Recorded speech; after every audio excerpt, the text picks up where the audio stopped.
Imagine your doctor isn't paid by you, but by a pharmaceutical company. Every prescription comes with a bonus.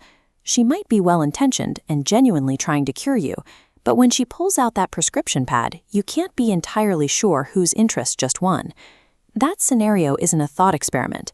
It illustrates the same conflict built into the foundation of much of the financial industry. The antidote to that conflict is a standard called a fiduciary.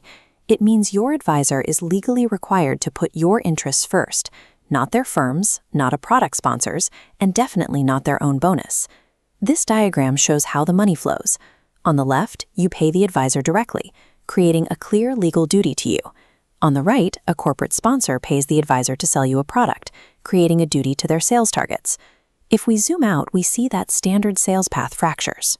Right now, there are 4 different types of advisors in your inbox and social feeds, all telling you what to do with your money. Since only one of these voices is legally obligated to prioritize your benefit, identifying which table you're sitting at is a decisive factor in how your money is managed. The first voice is the salesperson. They go by titles like broker, registered representative, or insurance agent, and their compensation is tied directly to transactions. They operate under what regulators call a suitability standard. That means the product they sell you only needs to be broadly okay for someone in your demographic. It does not have to be the best mathematical option for you.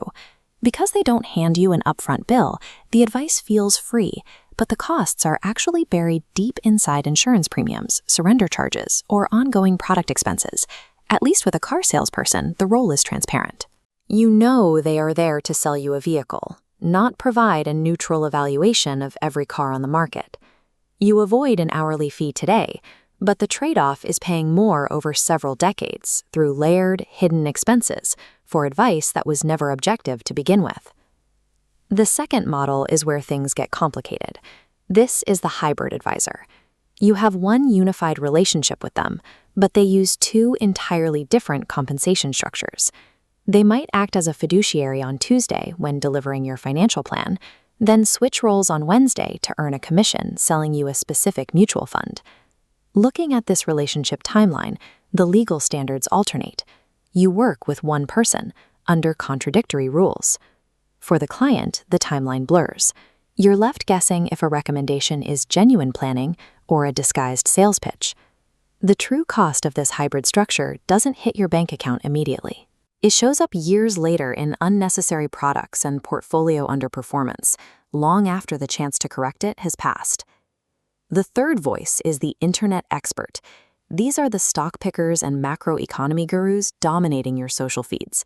Every video they post ends with a quick, "This is not financial advice" disclaimer. That legally protects the creator while emotionally encouraging you to execute the trade anyway. With the other models, you at least have a client relationship. Here, you're not the customer, you are the product. Your attention is what gets packaged and sold to advertisers. The algorithm doesn't pay for accurate, measured financial planning. It pays for the loudest, most certain, and most extreme take in the room.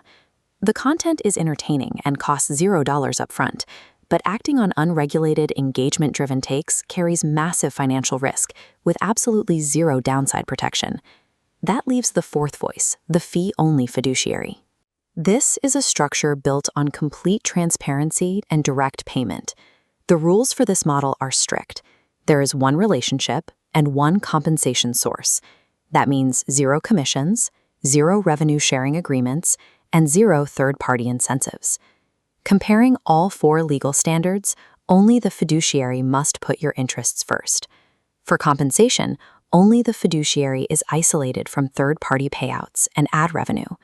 Regarding transparency, while others hide fees, roles, or behind disclaimers, the fiduciary offers total clarity. There is a clear trade-off here. To get this level of alignment and eliminate the hidden conflicts, you have to be willing to pay out of pocket directly for the advice. By removing third-party incentives, the advisor's success is tied directly to yours, making the transparent upfront fee an investment in unconflicted advice. Conflicts of interest persist in this industry for a simple reason. Selling products through the illusion of trust generates more revenue than charging transparently for advice. You can still watch the internet experts, but treat them purely as entertainment. Never execute real trades based on an algorithm's suggestion.